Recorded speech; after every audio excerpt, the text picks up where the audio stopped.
दोस्तों नमस्कार, अभिवादन स्वीकार कीजिए शौर्य पंडित का। मुबारक हो, बहुत-बहुत मुबारक हो समस्त देशवासियों को कि अब हम विश्व गुरु ही नहीं, विश्व गुरु तो बहुत पहले बन गए थे भाई, लेकिन अब हम ब्रह्मांड गुरु भी बन गए हैं। जी, पहले जो विश्व गुरु बनने के बाद हमने बहुत बड़ी उपलब्धियाँ हासिल की थी, उनमें से हम लोगों ने विश्व गुरु बनते ही सबसे पहले अमेरिका घुटनों पे ला दिया। वो कैसे ला दिया वो मैं आपको बता रहा हूँ। दरअसल अमेरिका गरीब देश समझ के भारत के ऊपर से 25% टैरिफ लगा रहा था। हम लोगों ने नारंगी आँखें, लाल आँखें नहीं, नारंगी आँखें डोनाल्ड ट्रम्प को दिखाई और उनसे कहा, "अबे गरीब समझ रखा है क्या? 50% टैरिफ चाहिए।" और हमने अपने ऊपर 50% टैरिफ लागू कराया। विश्व गुरु बनने की एक और उपलब्धि, कि इधर हमने जंग छेड़ दी, ऑपरेशन सिंदूर कर डाला, लेकिन उसकी घोषणा बंद करने की हमने नहीं की क्योंकि ये कायरता का काम है। उसकी घोषणा विश्व गुरु बनने के बाद में सीधा अमेरिका की। देख रहे हैं, अमेरिका तक हमारे लिए काम करने लगा कि घोषणा-वोषणा जैसी छोटी चीज़ें हम नहीं करते। वो तुम करना भैया, हो गए सुपर पावर, लेकिन काम किसके लिए करते हो? द विश्व गुरु के लिए। लेकिन अब हम जो ब्रह्मांड गुरु बन गए हैं, दरअसल अब हम चैलेंज करने लगे हैं प्रभु को, ईश्वर को। वो कैसे मैं आपको बताता हूँ। बड़ी शर्मिंदगी, बड़ी बड़ी तकलीफ़ की बात है। बड़ी तकलीफ़ की बात है कि हमारे ही देश का रहने वाला, हमारा ही भाई, हमारा ही संगी, हमारा ही साथी, हमारा एक अभिन्न अंग हमारा एक अभिन्न अंग नॉर्थ ईस्ट का रहने वाला एंजल चकमा, उसकी चाकुओं से गोद-गोद के हत्या कर दी गई। मतलब ये सीधे-सीधे तौर पे ये जो कथित तौर पे विश्व गुरु लोग हैं, वो ब्रह्मांड गुरु बनने की ओर अग्रसर हैं, कि हम सीधा-सीधा ईश्वर को, भगवान को चुनौती दे रहे हैं कि सब लोगों का चेहरा एक जैसा बनाओ, सब एक जैसे दिखने चाहिए। अन्यथा हम विश्व गुरु तो थे ही, ब्रह्मांड गुरु भी बन जाएँगे और उसके बाद में सबके चेहरे एक जैसे हम करवा लेंगे। लेकिन कटाक्ष की बात तो अलग है। लेकिन क्या ये शर्मिंदगी का बायस नहीं कि आपने अपने ही देश में रहने वाले, जो इस समय की मौजूदा सरकार है, वो तो मतलब समझिए हिंदुओं के हित की बात करती है। एक हिंदू व्यक्ति, जो कि हमारे ही भारत के ही अंग था, उसकी भारत में ही हत्या हो जाती है और हत्या करने वाले भी उसी धर्म विशेष के, जो सड़कों को उतर आते हैं कि बांग्लादेश में जो हिंदुओं के ऊपर अत्याचार हो रहा है, वो भी नहीं, बहुत-बहुत ज़्यादा शर्मिंदा कर देने वाला, क्योंकि सर्वप्रथम तो इंसानियत होती है सर। लेकिन ये पहली घटना नहीं है। इससे पहले भी नॉर्थ ईस्ट या वहाँ के रहने वाले लोगों के साथ में भेदभाव, नस्लीय टिप्पणियाँ कर के एक को तो पीट-पीट के मार डाला था। ये किस भारत की ओर बढ़ रहे हैं हम? क्या इसी तरह से ये विश्व गुरु या ब्रह्मांड गुरु बनने की ओर बढ़ेंगे हम? कि भारत में भारतीय ही सुरक्षित नहीं है। उनको ये सर्टिफ़िकेट लोगों को अपना दिखाना होगा कि नहीं भैया हम भारतीय हैं, हमें मत मारो। हम पूरे विश्व का ठेका लेके घूम रहे हैं और अपने ही देश में रहने वाले लोगों को क्यों? क्योंकि वो चेहरे की बनावट से या रंग से या किसी भी चीज़ से हम लोगों से थोड़ा-सा डिफरेंट है।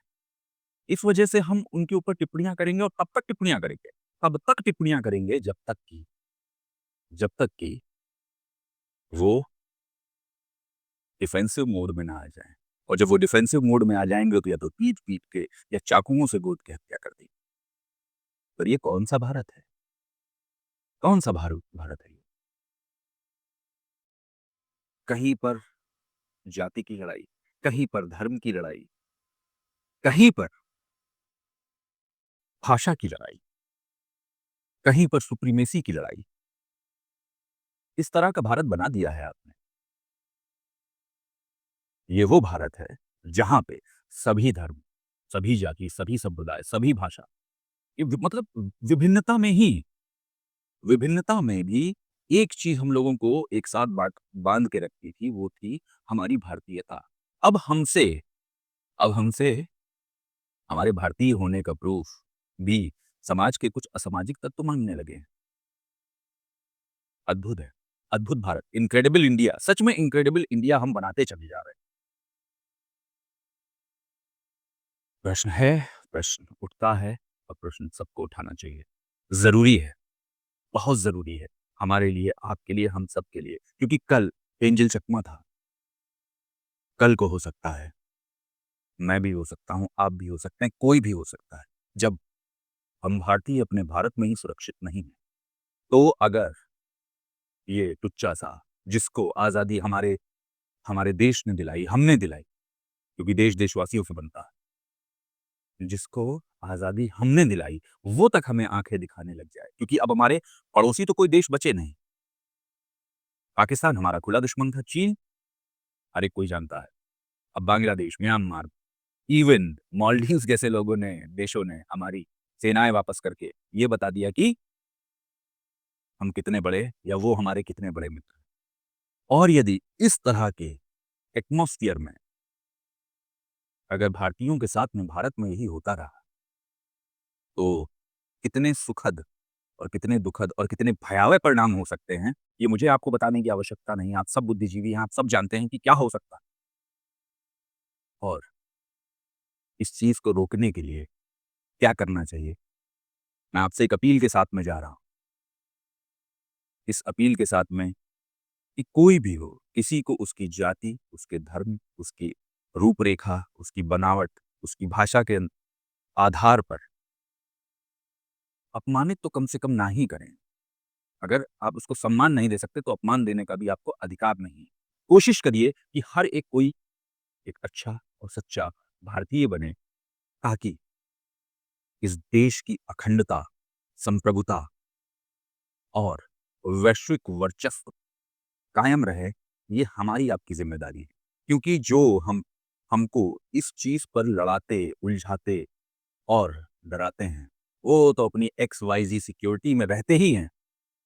लेकिन आपके लिए कोई सिक्योरिटी नहीं है, आपके लिए सिक्योरिटी है हम, हमारे लिए सिक्योरिटी है आप। और हम सब भारतवासी अगर एक-दूसरे का सहयोग, साथ और ताकत बन के खड़े होंगे, तो ये जितनी भी नफ़रत फैलाने वाले लोग हैं, चाहे भले भी सत्ता में बने रहने के लिए या सत्ता से हटा देने के लिए या किसी भी चीज़ के लिए ये जो नफ़रत फैला रहे हैं, इन लोगों की रोटी ज़्यादा दिनों चल नहीं पाएगी। समय है कि हर एक भारतीय एक हो जाए, और जहाँ पे नफ़रत को स्थान दिया जा रहा है विकास और सौहार्द की जगह, उस जगह पे उनको सीधे तौर पे नकारा जाए। अब कोशिश की जाए कि अब भारत को वास्तविक विश्व गुरु बनाने की ओर हम सब भारतीय कदम उठाएँ। नमस्कार।